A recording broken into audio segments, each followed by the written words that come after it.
Oh, snap. Am I live? Is this working? How's the volume? Test, test. All right, I'm here. You know, I just felt like going on the internet and talking about some stuff today. So I'd like to, I think a lot of the things that I do are just really different. Like people have never even heard of some of the shit that I do. I think completely differently than most people in most cases. Um, so let me tell you what's going on in my life right now. I have about 5 things that I'm working on, other than holding the job and working out every day and just the regular routine, eating healthy, which I got super dialed in.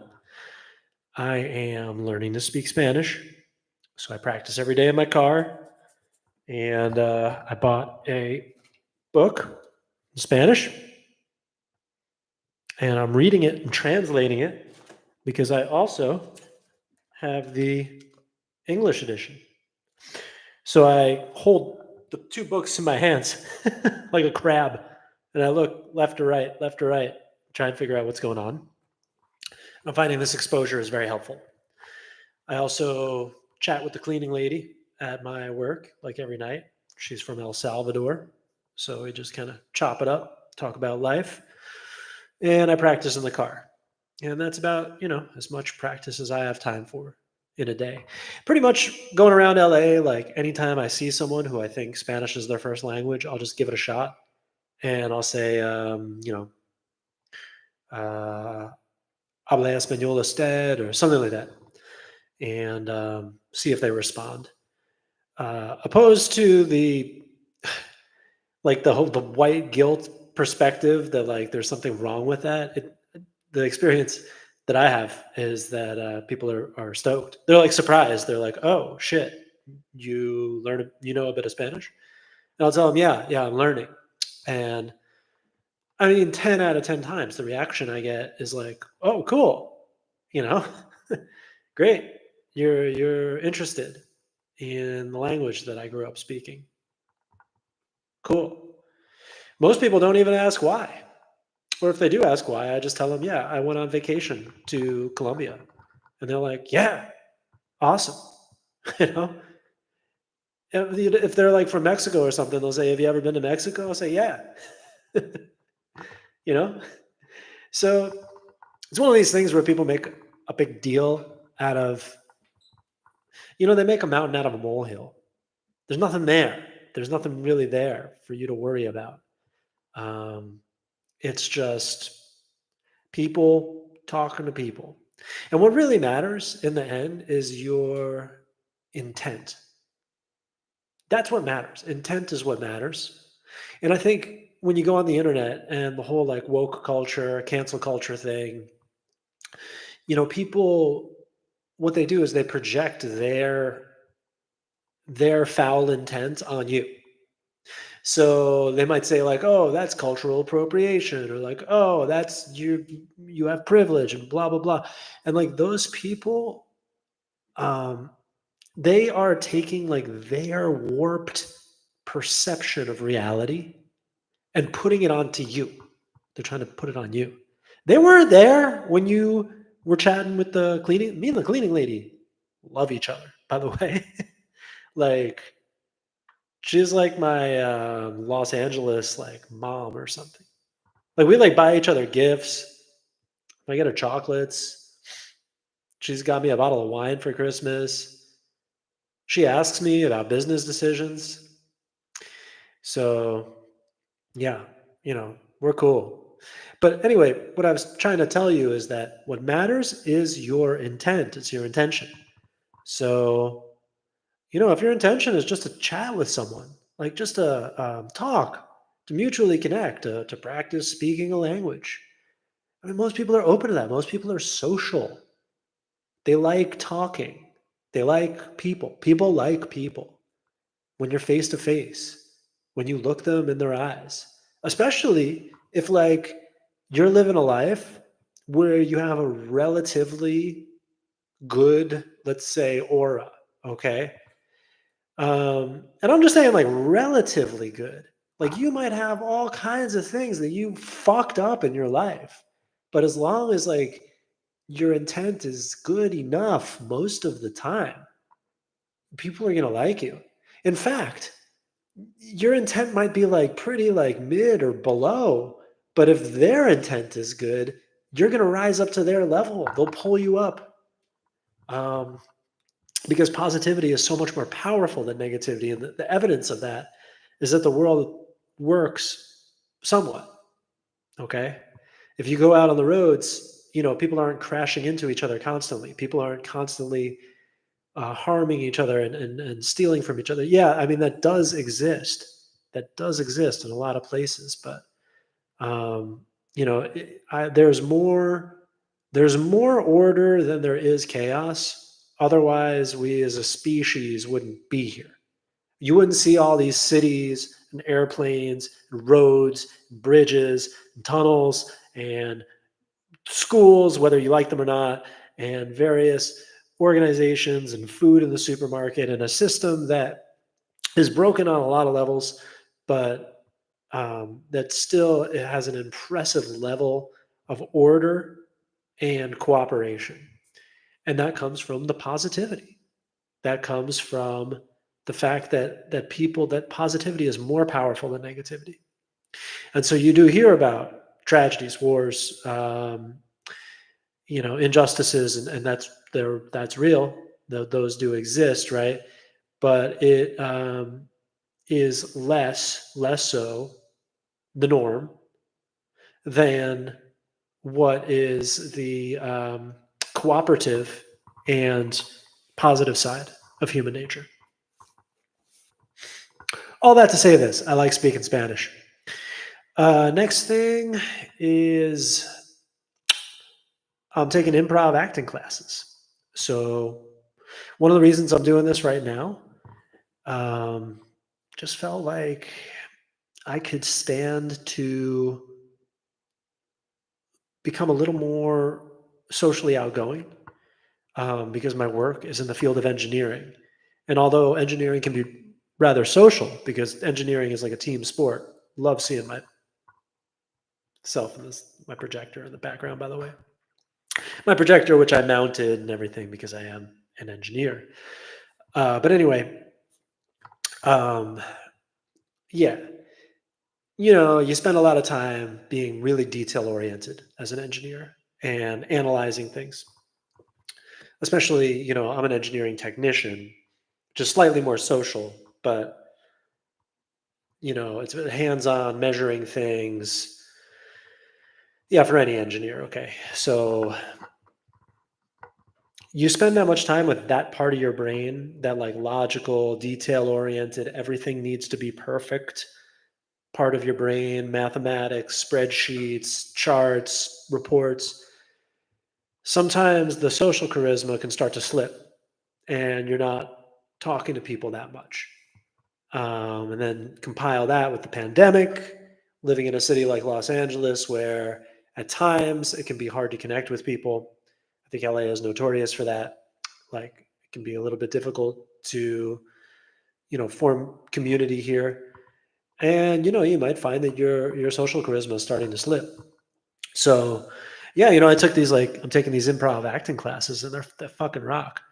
Um, I cannot emphasize enough how important it is to do things socially.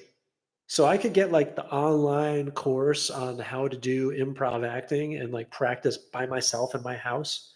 I can watch all the like Saturday Night Live episodes or all of the Woody Allen movies. Or wait, why would I do that to myself?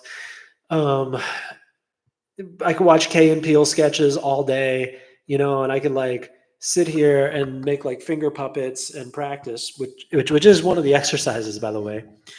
It's called "Where Have Your Fingers Been," which is kind of like a dirty joke, Where have your fingers been? Just don't touch your eyes with them, okay? But anyway,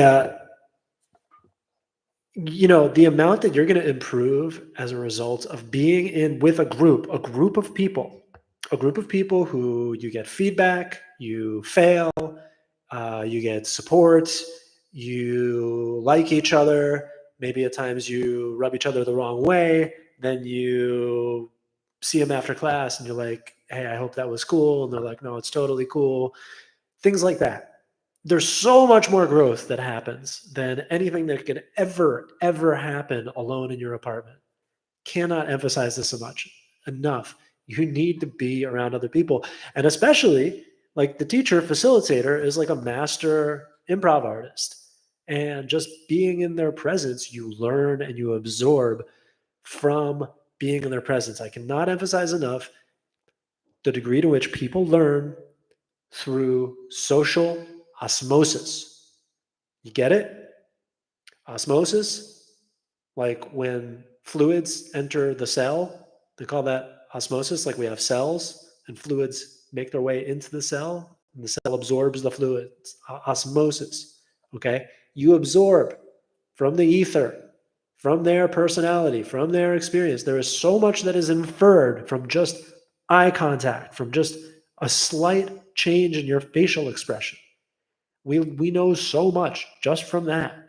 We know so much just from watching them and being in their presence and learning from them, as well as the things that they actually say and the expertise and experience that they convey to you. But yeah, this improv acting class fucking rocks. It's fun as hell. And they have you do all these great exercises, which are like, here's an example. Okay, think of a word and then free associate it to another word, and then to another word, and then to another word, and then to another word, and see how long you can keep that going for. So I'll give you an example. Table, chair, wood, New Mexico, woodworking, glass blowing, bongs, cars, roads. That road that went from downtown New Mexico all the way to the airport. New Mexico Airport, small airplanes, Santa Fe, the Caterpillar factory at the edge of town, car theft, mountains, deserts, lots of deserts, long straight roads, Albuquerque, nuclear power plants, river, hawk, dogs, my ex-girlfriend, Zia symbols, green chili, sister bar, rock shows, mosh pits, etc. Okay, so it's actually like it's so informative of my mind and where my mind goes all day. It's incredible. I'm learning so much about myself just from doing this exercise, but it's also a great way to get out of a funk. So like if you're coming off of work and you're stuck in your mind, still thinking about work, still thinking about this detail that you might have missed. Did I remember to turn the light off? Did I spell everything right in the report? Is this person going to blame me for that? Am I working harder than I should be? Am I not working hard enough? Whatever. Is the project going to get done in time? Are we all going to get fired? Is this even what I want to do with my life? You can just stop and do this free association exercise. And what I found is that at first I could only do like 3 or 4 words and I was judging myself. And then now I can go for a minute and a half, 2 minutes because I practice a few times a day. And it's made me much quicker in conversation. I feel wittier and more able to come up with something on the spot and less judgmental of myself. Like, just trust, screw it. Nobody cares. They're all thinking about themselves. If anything that I say here connects with you, fucking fantastic. Fantastic. You know, that's incredible. That's something connected. If it's not useful information to you, you're probably going to disregard it. So goes the world. Or maybe you're going to say that guy's an asshole. And then you're going to think about something else 5 seconds later. Why should I possibly fucking care? Why should I possibly care? Oh, well, it's your reputation or blah, blah, blah. You know, my reputation is going to be for being charismatic and not giving a fuck. How about that? That'll be my new reputation. So forget about fear and just embrace the discomfort and just go for it. And improv acting class, strongly recommend it. Of course, there's like a great culture for it here in LA. But if you're in any major city, really, if you're anywhere in the US, you should be able to find something.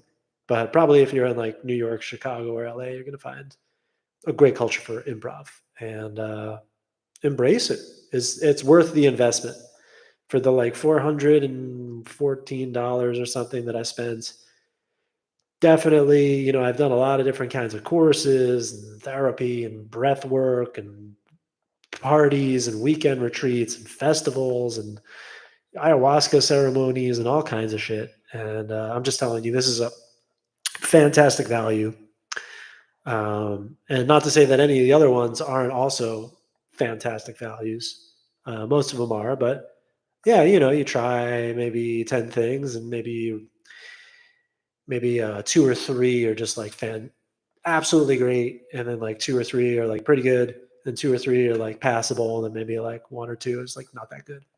So you live and learn. I'm giving this like a high recommendation, especially for someone who wants to like sharpen their skills for their personality, their communication, and just being able to wing it in life.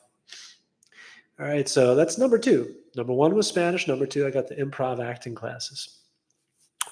Number 3, tap, tap, tap, tap, bang, bang, bang, bang, tap, tap, tap, tap, bang, bang, bang, bang. What is number 3?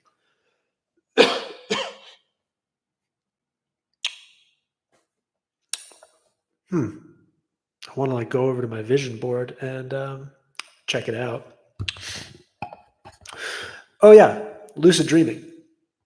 So I listened to this audiobook, Reality Transurfing by Vladimir Zeland, which is a badass audiobook. It's kind of like a philosophy of life, an explanation of how the world works. It's also goes pretty deep into some like woo-woo stuff about how you can, meditate on how your life will be different, and then your life will just be different. Now, of course, there's a paradox because the author continually tells you you're going to have to take action, though. But so it goes, Michael Jordan is just some dude who, yes, he was 6'6" and could jump really high and all this stuff, but he just had a vision of himself that he was going to be the best basketball player, and then took the actions of like the best basketball player, and his mind was affixed to this outcome. How many other people, have that vision and are able to keep to it for the amount of time that he did? I would just say that their visions, they probably were not just quite as potent. Somebody had to have the most potent, the sharpest vision, the strongest vision for what they were going to become in this like league of basketball players. And then through that, then because he had that vision, he then had to take the actions that match it. You see? Because then it would be inconsistent. You would feel the pain of being inconsistent with how you see yourself. So if you see yourself as like the best basketball player in the world, you're going to need to train like maybe 12 hours a day all summer long, which I'm sure that he did things like that. Insane levels of endurance training and working on his jump shot and studying film and all kinds of nutrition regimens and, just probably extreme pain to get your body in, unbelievable shape. And the more that you put that effort in, the stronger that the vision gets. And the stronger that the vision gets, the more that you put that effort in. So I've experienced this myself with running in the marathon. I ran my first marathon when I was 42. Never ran a marathon before. I'd never run more than like 10 miles. But I just got this idea in my head that I wanted to run in a marathon. And I did like a self hypnosis thing. And I really just saw it. I like saw it in my mind. And you know what? It was like an up and down year where I did like 5 miles, 10 miles, this. I got hurt. I had to go backwards. I had to get physical therapy. Then I ran in a half marathon. Then I was like, I don't know if this is even worth it or not. Then I kept training though. And then I met friends, and those friends were encouraging me. And I mean, all this was part of that seed being planted in my mind like a year prior. And the whole process took about a year. And by the time it was race day, I was really prepared. I had done stretching, like a whole training regimen, running like 30, 40 miles per week. We're talking about 15 to 20 miles every Sunday for a period of time, doing sprinting, stretching, breathing exercises, postural exercises, getting the right shoes, all the little stuff that matters. Using toe spreaders at night so that my toes would be spread apart and I could get like a nice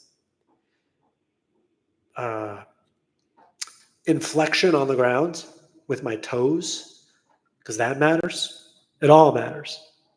So again, it started with the vision. It started with the vision that I'm a marathon runner.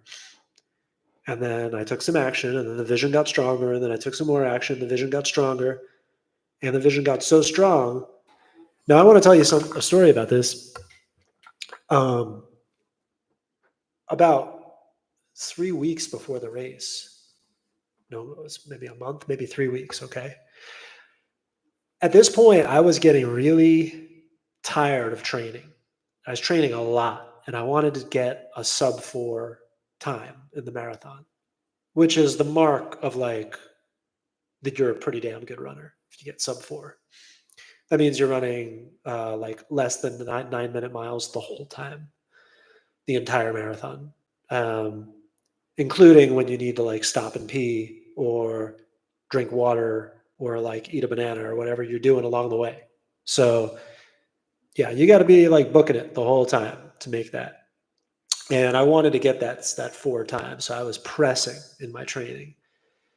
And at some point, I was out running, and I'm not going to say I wasn't enjoying it. I mean, I always love getting some exercise, being outside, sweating, feeling free. But at this point, my body was sore. It cut into my other hobby time, and I was getting a little sick of it. Okay, and I was out running, and oh man, I was running pretty fast because this was my hills night. So when I do hills, I run up the hill really fast. And as the hill flattened out, and I went to cross over onto the sidewalk because there was a car coming, and I just ate it. I tripped on the curb, and I ate it on the sidewalk, and I banged my knee really hard on the pavement, and Supermaned with my palms along the pavement, and took a nice chunk. So my palms were bleeding, my wrists were bleeding a bit. Um, One of my fingers had a nice cut on it, and my knee got really banged. And the craziest thing happens after this. I just got up and I like looked around. I looked at my knee, and I swore. I was like, fuck. And then I just kept running. Like I just continued on the run that I had planned. And I finished it. And I ran the 4.5 miles that were scheduled for that night. I came back home and I iced my knee, and the next day it hurt, and I was kind of like, oh fuck, am I going to be able to? Am I not going to be able to run in the marathon now that I injured myself? And that thought crossed my mind, and that thought got so shut down by all the other work that had been put in, by the image in my mind of me running in the marathon that the doubt just got destroyed. The doubt got obliterated by a much stronger mental majority that said, no, we are definitely going in the marathon. And that was the moment that I knew. I actually knew the moment that I tripped and fell and then kept running. I was like, that this is it. There's no way I'm not going to make it. And I did run, and I made it in 4:17. So, 4 minutes just wasn't attainable per the amount of training that I had done. Now I wonder, like if I knew that my like life depended on it, or like I had to make it in less than 4 hours, or else like, you know, um, to like save my loved ones or something, maybe that would be possible. But it didn't seem super possible. At that point, I was like, how would I, your training gets more and more refined where I'm like, where am I going to get those 17 minutes from? Am I just going to run every single mile 30 seconds faster? How? I'm already optimizing everything that I can, so like maybe next time. But that's okay. 4:17, that's a pretty good time. And actually I had that written in my journal somewhere that, I don't know if I'm going to be able to make it in 4. It's looking more like 4:17 based on the training times that I'm getting. Sure enough, finished in 4:17. Also a relative scale of importance. Like I got other things going on in my life besides just running a marathon. So it's not like a top priority for me.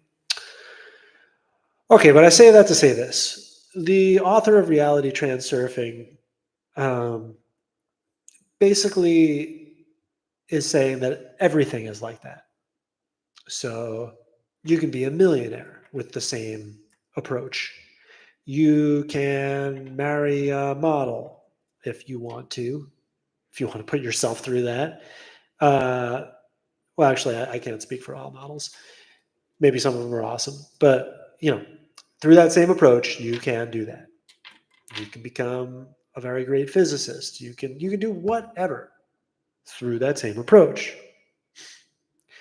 And basically, there's just a lot of kind of mysteriousness that he paints this whole picture of like quantum physics and what he calls the alternative space, which is it's like, let's just say that you've never run in a marathon before. Well, but in the alternative space, you have run in the marathon before. It's like this alternate reality where you've done everything that you would ever want to do. And he basically says if you just focus on that for long enough, then it will become a reality. Pretty damn cool. And you don't really know how long that time period is going to be. It might be 3 months, it might be 30 years, but eventually you'll get there. That's what he's saying. And the alternative space concept is pretty interesting because it's kind of like the scenes in a movie, how fast the teleportation happens. So imagine a movie about Michael Jordan, the basketball player, and like in this scene, he's like a kid who got cut from his high school team or whatever. And you just see him like working his butt off in the summertime so that he's going to make the team next year. And then in the next scene, you see him like playing college level basketball and like tearing it up. And life does happen that fast. Like there's a whole bunch that happens in between, but basically if you could just cut from one scene to the other, it's like, okay, the moment of disappointment, the moment that you make a decision and you fix your mind on a result, and then the moment that you're there. And everything that happened in between, yeah, there was a lot. There was a whole lot of things. There was basketball, there was graduation, there was prom, there was going to different colleges and meeting different coaches, there was tryouts, there were injuries, there were things that happened, but like it didn't matter. These are the key moments. What's really interesting is that Vladim Zeland of reality transurfing, he calls these three things. He calls it the alternative space. He calls that storyline the alternative space, and he's basically saying that like it's like a movie, a movie reel, a spool of a movie, right? Where you got all these 24 frames per second. Okay, you've probably seen this before, like a movie, an old school film, and there's 24 frames, and each one of those frames, a character is like moving. Okay, and this would be a very long spool to make up a 2.5 hour film. And he's saying that's what your life is like. And at any given point, you can find like a single frame in that movie and create it with your mind and then go there, go to that movie frame. And he tries to describe it as that this already exists in like a parallel universe because he's a physicist and quantum physics. It's basically they don't totally understand how electrons work. They don't totally understand how matter works, but they know that and it almost that matter almost behaves as if it has doppelgangers. Let's put it that way. That when you observe it, it looks like just one thing, but that when you're not looking at it, it's gonna behave as if it has like doppelgangers, as if it's in multiple places at once. It's the best way to put it.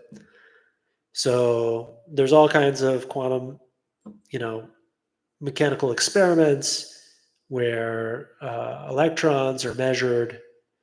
But the point is, they're like, yeah, if we observe it, we can locate where it is. But when we don't observe it, it behaves like it's in multiple places at once.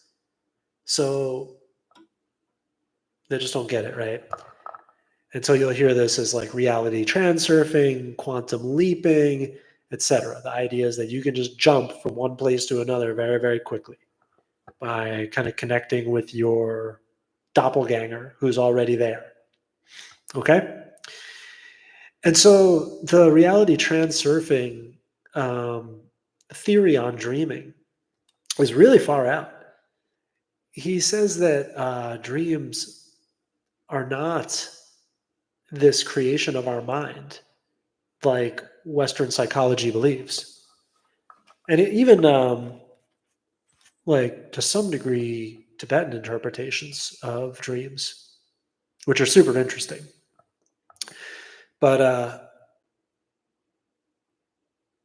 like the idea being in Western psychology that your mind is trying to communicate to you with symbols and images, okay? So these symbols and images are really strange because the explanation being that the mind needs to leave an impression on you. So it's communicating to you with these like archetypical things like pyramids or lizards or giants or shit you've just never even seen before. Like a plane flying upside down 8 feet above the highway. Like, what is it even trying to tell you? It's trying to communicate in this strange language of symbols that evoke emotion. This deep primal part of our brain that doesn't really have language. It just has a series of impressions. But if this is the case, then how come I dream about shit I had never seen before? I dream about things, oh my God. I dream about bizarre things that I can't even explain, instruments I've never seen, animals I've never seen, planets I've never been to. A lot of like flying and floating seems to happen. Um, I dream of friends, but they look totally different in these dreams. There's more and more, right? And so the uh, the reality transurfing theory is that when you're dreaming, it's not that your mind is communicating to you with these like bizarre symbols. It's that you're going to an alternate universe. When you dream, your soul goes into the alternate space. Alternate space. That's what he's saying. You go into the alternative space and you like check shit out. The alternative space, of course, is the alternative to what is your reality. So your reality is reality. You go the alternatives, it's what could be. And the land of what could be is infinite, right? And the objective of the reality transurfing is to dial up what you want from the alternative space and then merge with it here in reality. Get it? That's the goal. You want to dial up what you want from the alternative space and merge with it here in reality. You guys don't care, do you? I had some oatmeal for dinner. I just really didn't feel like cooking. I cooked oatmeal, but I get this fresh cut oatmeal. So don't eat American oatmeal. It's just don't eat American food in general. You know, I got this oatmeal. It's from Canada. It's organic. Like there's no glyphosates in the grains. And by the way, there's nothing wrong with carbs. The problem is all the processed terrible shit that they put in the carbs. But if you just get organic, like proper carbs from places like Canada or Italy, um, they're not going to make you fat. They're actually, I think they're making me leaner. But anyway, I'll talk about diet in another video. By the way, for like a guy in his 40s, I'm in fantastic shape. But and that seems to be like something that a lot of people want to be really fit. Um, yeah, it's been cool because when I was 38, I was a bit out of shape. I was still drinking a lot of beer, and I did work out a lot, but I didn't have my diet dialed in. Now I have my diet dialed in, and a lot of people think that you have to make sacrifices. No, I eat delicious food all the time. I eat like a loaf of bread, like a huge loaf of sourdough bread, like every week, every single week. Eggs, and hot sauce, and hash browns that I make at home with potatoes, and like whatever. I just cook a lot of my own food. Um, all right, what was I saying? Yeah, reality transurfing, dreaming, dreams of the alternative space. You go into the alternative space and you get to check it out when you're in dreams. So I started writing my dreams down and I got interested in lucid dreaming because this is a way for you to practice how you hold your own in the alternative space. So are you just getting blown around like a leaf in the wind? Or are you able to like set your intention and say, no, I do want this to happen. I don't want that to happen. So that's all things that happen, in your lucid dreams. You get to practice having intention in the alternative space. And so basically, my method to getting to lucid dreaming has been to write down my dreams every night or every morning, I should say. It's the first thing I do in the morning is write down my dreams. I used to do other things. I used to meditate first thing in the morning or like do affirmations or go walk outside, but I'm prioritizing this. I prioritize writing down my dreams. And it's been really interesting because I get to go back and read them now. And I'm like, whoa, certain themes in there that are, I see recurring themes, certain things that I forgot about. It's crazy how crystal clear the images come back to me when I read them. Sometimes I wish I wrote even more detail. I wish I had even more time, but I just scribble them out as fast as I can, first 20 minutes of the day. Then I go outside and get some sunlight in my eyes and drink a glass of water and things like that. Get my day started. Make my bed, right, brush my teeth, all these kinds of stuff. Um, Go on a gratitude walk. I do that. I go outside and I just walk around and I just think about everything that I'm grateful for. It's so fucking easy to be happy. Uh, yeah, you know, yeah. Anyway, so I've gotten into this lucid dreaming stuff, and I've achieved some lucidity a few times, but a lot of those times I got so excited that I nearly woke myself up. Or I was kind of like there, right there, in like the hypnagogic state, um, somewhere like mostly asleep but slightly awake. You know, I could still kind of like feel my eye mask on, and yeah, I had one real where I was like dreaming, like hardcore dreaming, and I realized I was lucid dreaming, and I was like, oh, so I can do anything, huh?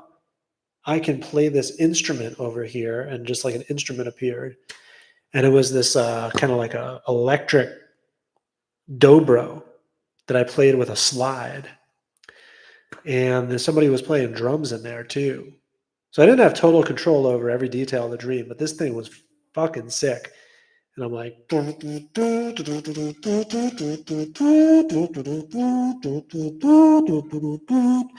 and there's like drums banging.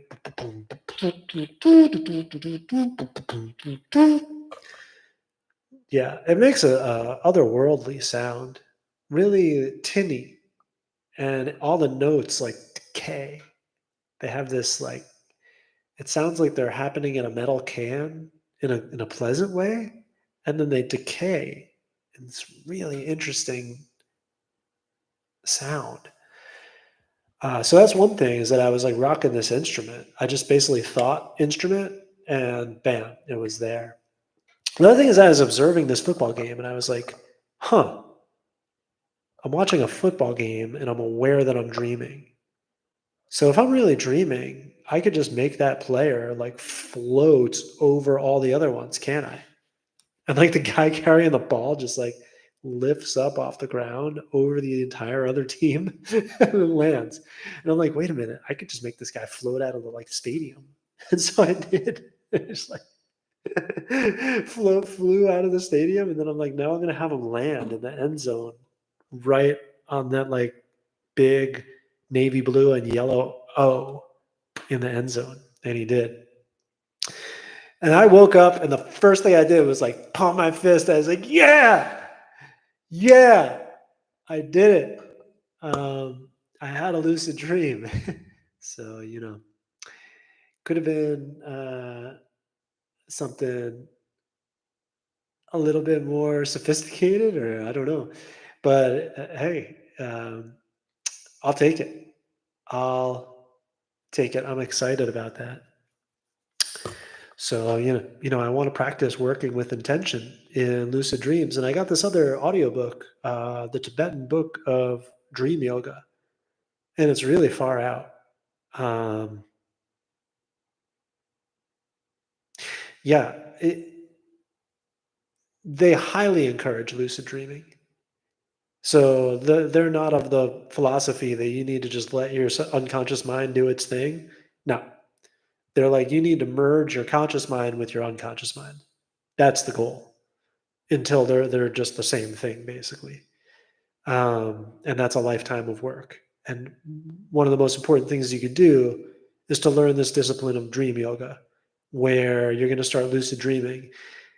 And they have all these techniques which are just so different than anything you would ever hear in the West, like visualizing lotuses in your throat. And they're really specific too. I mean, like every petal is a different color and has a different sound associated to it. And you can meditate on that, and that will, clear away various blockages that have been preventing you from having these dreams or that are causing nightmares. But the guy is the person who wrote the teacher who wrote the book is open about nightmares. He's not trying to say that monks don't have nightmares. They do. They do have nightmares. They say, you need to learn to become aware when you're having a nightmare that you can change that situation with your perception. You know, you can talk to your unconscious mind about its fears. Your conscious mind and your unconscious mind can have a conversation and can heal each other through these dreams. That's one of the main points. There's also like talk of like spirits, ghosts, we might call them, that you can call upon or that will visit you in dreams and help you. It's like a video game. It's really interesting. So I'm sure a lot of people in the West are like, oh, well, that just sounds freaking kooky, or like, what drugs are they on? But they're not. You're on drugs. You're on coffee. You're on antidepressants. You're on birth control. You're on all this shit. Um, you're on beer. Those guys are like stone sober. Okay. They just meditate a lot and have cultural traditions, what you might call mythology. What to them is very real and palpable. Um, and ultimately, whether their spirits are real to them or symbolic to them, um, I have absolutely no doubt in my mind that these beliefs are helping them to have a more interesting experience in life, probably a more pleasant experience. I wouldn't know because I haven't lived as a Tibetan monk for a whole life, but they're probably having a pleasant experience, but certainly a really interesting one. And I have no doubts that they are meeting different kinds of um, spiritual figures and like ghosts, you might call them, or healers in their dreams. Um, whether or not those are real people, real entities, real living things that you can like visit, or whether it's a creation of their mind, or whether those things only live in the alternative space, we'll really never know, will we? But subjectively, if you are like a Tibetan monk and you dream of this daikini who's gonna like, you know, heal the rash on your shoulder or help you with that trauma from childhood or whatever, and they show up in your dream, I'm like, how much more proof do you need than to experience it? What more proof can you possibly have than experience? But I think that they're wise enough to know that like we have our own interpretations and symbols. So maybe that's what's going to come to us. Like, why would I, growing up in New York City, see a Tibetan mountain spirit unless somebody like told me about it to look out for it? I'd probably see like a New York street spirit, because that's where I grew up. And if I didn't know what to look for, I might not even notice it was there, right? But if I like met some kind of a New York City street spiritual leader, and they'd be like, yeah, look out for the ghost of protection because they're here all the time and you need to like tap into it to maximize your protection. And here's what to look out for when you're dreaming. When you see someone with 7 arms and like a head like a wolf or whatever, that's it. Okay, so then you can ask it questions, and it'll help you. Like, do you think if you had that on your mind, that you might be able to dream about it? You might be able to meet that figure in your dream, or whatever it symbolizes. Just chew on that for a while. Moving onwards, yeah, dreams are trippy as fuck. Definitely recommend them. All right, I'm also learning about this like tantric sexual practice. Sit straight for this one. And I tried to like talk to a couple friends about it, and I get a lot of feedback like, dude, why not just bust a nut? Like, seems like you'd be missing out on some of the good parts, right? Right. And so I almost need to like build a line of reasoning why I'm interested in this. Like, okay, for one, it's not that great to be busting nuts like all the time. I'm not prohibiting it. I'm not saying it's like a bad thing, but just your energy levels are gonna be like way down. There's a lot of nutrients. There's a lot of your life's your body's like vital force is in that. I mean, when a guy has an orgasm, it's in what comes out. Okay. For some reason, I'm not ready to say the words yet. But yeah, there's zinc in there. There's magnesium. Might be spinal fluid. Of course, there is. There's like all the best stuff in your body so that your seed can survive where it's going next. It's rich with all of this like nutrients and minerals and just what's generally considered to be part of your chi, your life energy, right? Now, that's not to say that it should never come out. Of course, it should. Otherwise, we wouldn't have been made this way. But not as often as it seems to be the case in the West. Like, how can you go through life like busting nuts all the time? Would you be exhausted? I remember the last time I had last time I was in like a really hot relationship, right? And we were going at it all the time. I mean, every weekend it was just on. And yeah, I mean, at first it was amazing, right? Um, I'm just so charged up, like my testosterone is through the roof. You're feeling like Superman. You just like can't even believe that this is really happening. Your confidence, your body language, my voice was deeper.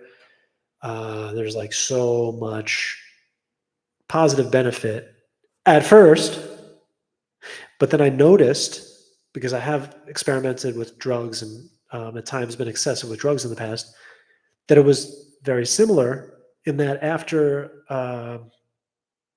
like a month or something, I started to feel super depleted. And so would be the case if you were like taking heroin, for instance. At first, you're going to be actually probably better at things than you were before you took it. I'm not encouraging you to take heroin. Like I've got friends who die of that shit. Don't fucking take it. Okay, but I'm just saying, like, there's going to be a period of time where um, this drug is going to give you access to things that you never had access before. Okay. Um, so, whatever chemicals you're injecting into your system, you might have creativity or vision or relaxation that you've never worked hard enough to feel through natural means. Let me put it that way, right? Because you can get there with just meditation, exercise, etc. You get there in healthy ways, but um, for a period of time, right, your creativity might skyrocket. The problem is it's not sustainable. So after a pretty quick period of time, you plateau and then you start to drop off and you drop off and you drop off and you drop off until you like hit bottom with your life and die in some cases. So don't throw your life away for like what could be a couple months of fun. And this was basically what was happening with all this like sex I was having with this girl I was dating. Um, and when it was all over with, we made it about 6 months, and she left me actually. So I actually loved her and wanted to make it work, but she had somewhere else to be. She was kind of just in that phase of her life, sort of running from herself, right? Or maybe from me. I don't. Frankly, I don't really know. I could only you know give you my hypothesis, but I'd say she was running from herself. And when all the dust cleared and I went back and looked at it, I was like, things got kind of out of control with like the sex got really dysregulated. Like we were doing it so much that at a certain point, like 2 or 3 months in, I started to get super depleted.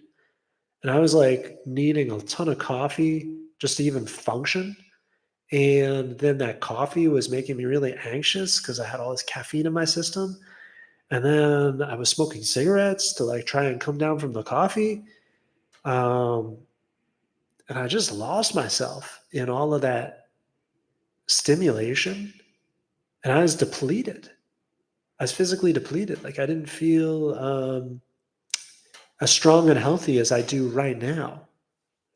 So there's one reason why you might want to check out tantric is like, yeah, maybe you want to screw like 10 times a week, but you don't want to feel that way, like depleted. I'm not saying that there's like a prohibition on just like having uh I'm not saying there's a prohibition on coming, okay? You can do that. But, could you do that 10 times a week? Okay, you know, but you can't have tantric sex 10 times a week and nothing's really going to happen to you, especially if you learn how to do it in the right way, which I'm trying to learn now. And if that's the case, you're going to be like all charged up. You're going to feel great. You know, people are like, wouldn't you be really frustrated, sexually frustrated? Well, if you ask the people who practice this, they said no. You're going to feel amazing. You're going to feel like um, ready to take on the world, ready to tackle your goals, wanting to hit the gym, super like charged up. So, okay, there's one reason. Here's another reason. Would you like to know how to screw for an hour? We got guys out there like can't make it 2 minutes, 5 minutes. Wouldn't you like to know how to go for like an hour? Is that not something worth knowing? Here's another reason. Apparently, people who do this tantric, they say it's like very different. It's different than you know normal, whatever normal sex is. It's different than and they're like it's very very pleasurable. But it's just you can't compare it. It's like trying to compare like steak with cake. Just two very different things. Like what's better, steak or cake? Probably steak, right? It's more nutritious. So maybe that's not a fair comparison, but they're different. That's the point. Two different flavors, two completely different flavors. And people are like, once you try this thing, like it's amazing. It really just opens your mind up, like how your body works and how healthy you can feel and how energetic you can feel. Um, so yeah, I'm down. Okay. Like to say I'm open minded is an understatement. Like my mind is, I'm a neon sign. I stay open all the time. Elliot Smith said that. My mind is blown way open. I'm up for all the weird stuff, all the strange stuff. I like to explore it, especially if I feel like there is a foundational benefit in it. Like I'm not just doing weird for the sake of weird. I don't need to drink like camel milk or something um, just because it's weird, or like eat ants just because it's weird. I don't know. I might try it, but it's unless there's an explicit reason. Okay. Um, yeah. In this case, there's an explicit reason. There's a reason I want to lucid dream. There's a reason I'm getting into this tantric stuff. All right, and then last but not least, I want to be a published writer. So I've been writing, I've been editing, and I've been editing, and it's been a pain in the ass. I do love to write. Like I just write every day. I write. First thing I do every day is write. I write down my dreams. I write my journal. I write songs. I've written a lot of prose. Right now, I'm kind of trying to write like essays because, as you can see right now, I'm kind of talking and my mind is all full of ideas and I'm all full of charisma and I got a lot to say, but I want to be able to communicate it to you really sharp, clear, and that's a skill of writing, like a certain kind of essay writing or storytelling, and I want to have a strong grip on this. So that's something that I'm working on. I feel like first with the writing, and then I'll be able to talk to you more systematically so that you're going to be able to get these messages ingrained and it's going to be helpful to you. Um, and that's really what the goal is, like to be able to communicate all these beautiful, amazing thoughts in my mind and to spread them into the world and let them propagate with you.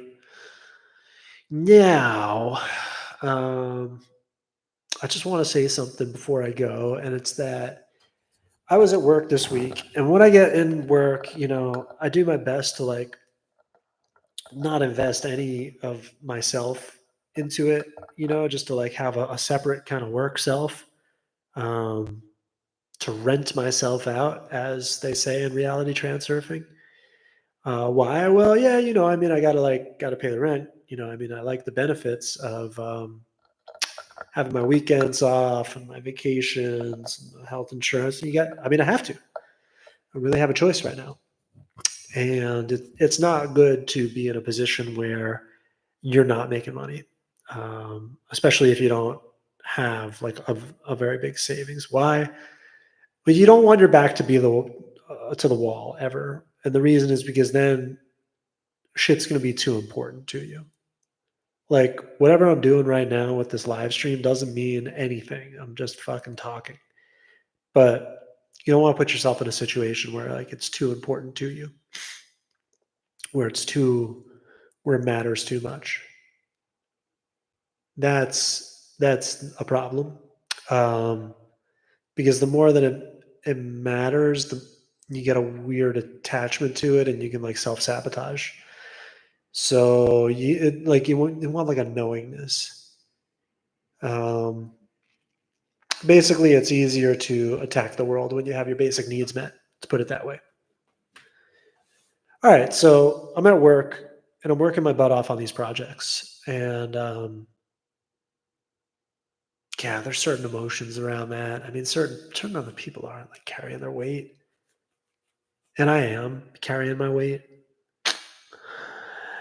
But yeah, I did all these things to like get these products ready for manufacturing team, and they got sent out to manufacturing, and like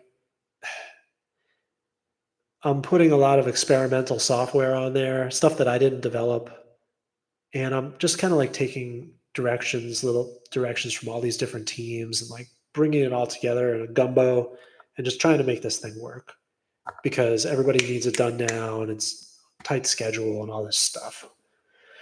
So I kind of, yeah, I concentrated and I got it all done. And I like filled out everyone's requests. And it took a lot of problem solving and communication. It was cool. I like being the center of the action, to tell you the truth. Um, but there's just like one test that we didn't run that we probably should have run, but nobody suggested it. And it's not really my job to suggest it. And I got all these things manufactured and they came back and we tested it. And when I tested it, I was like, oh, fuck. This is not, you know, this thing that I'm seeing is like three quarters the power that it's supposed to be. There's 25% of the power is missing. And I'm like, oh shit. Is it that software that I put on there that from the software team? Um, and so I had this thought like, what if I end up coming in on Monday and the like executives blame it on me when I actually went out of my way to go above and beyond to help everybody. And I got a little bit paranoid about it. Like I thought it through in my mind, even though I promised myself I wouldn't think about work when I walked out the door. I did. Fuck.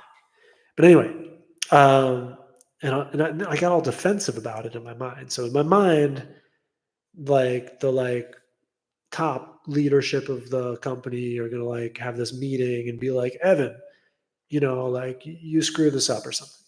This is your responsibility. This is your fault. And in my mind, I was gonna be like, you know what? Don't talk to me like that. I quit. Or like, no, this was your fault because like your stupid schedules and all this mental defensiveness. Okay. All these like layers of defensiveness and the story that I'm telling myself that like they're bullying, they're gonna like belittle you or something, which there's no reason to believe that. Like I've always been treated with integrity because I treat myself with integrity and I treat others with integrity. But it's just whatever. Wherever I got this thoughts from, could be something, some kind of trauma from my childhood. It doesn't matter. The point is that it's a program that I'm running, and I caught it. I caught the program, and I tried to like solve it, and I was like, no, I know what I'll do. I'll just sit there and I'll be like, I'll like I'll take the Socratic method. I'll just ask lots of questions. I'll be like, "But what did you do?" You know? And I'm trying to like win. I'm trying to like outsmart them. Just hang on. Like the this conclusion is going to be worth it, okay? Stick with me. And I'm gonna keep trying. It's all coming from ego. It's like the need to like defend myself, the need to like be right, the need to outsmart them. And finally, it just dawned on me. I woke up this morning. It was one of the first thoughts I had. And I was like, I know if they blame me for this, if they think I'm at fault, I'm just gonna say, that's awesome.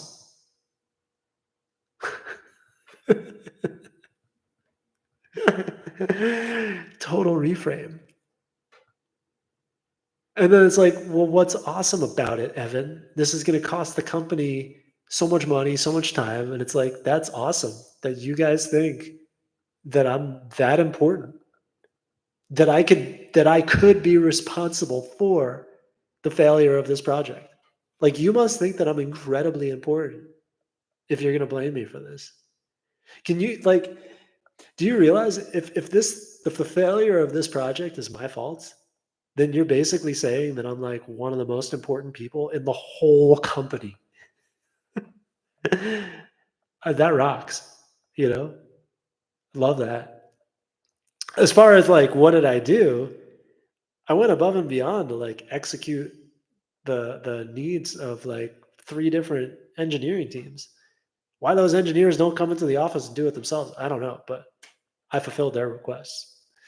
But like, if they're gonna see me as being that important, if someone's gonna like blame me, dude, how about get psyched about that? It's just one of those little things, you know? It's one of those little things. It's like you would automatically think that's bad because blame is bad, because fault is bad. Maybe fault is good. It's up to you to interpret reality. You can make it into whatever you want. What am I even afraid of? Am I afraid of losing my job? No, not at all. What do I even care? You know? Remember, go way back in this whole conversation about intent. My intent was good. My intent was to do the project, fulfill the request, get it out the door. And I did a damn good job of it. So if there's something wrong with it and it comes back around to me, I'm gonna be like, yeah. They finally recognize that I am this link in the chain that is so important. You know, I'm gonna use that to like get myself a raise. All right. So just remember that when something bad happens, like there could be a huge opportunity in it. All right, y'all. Mwah. Peace.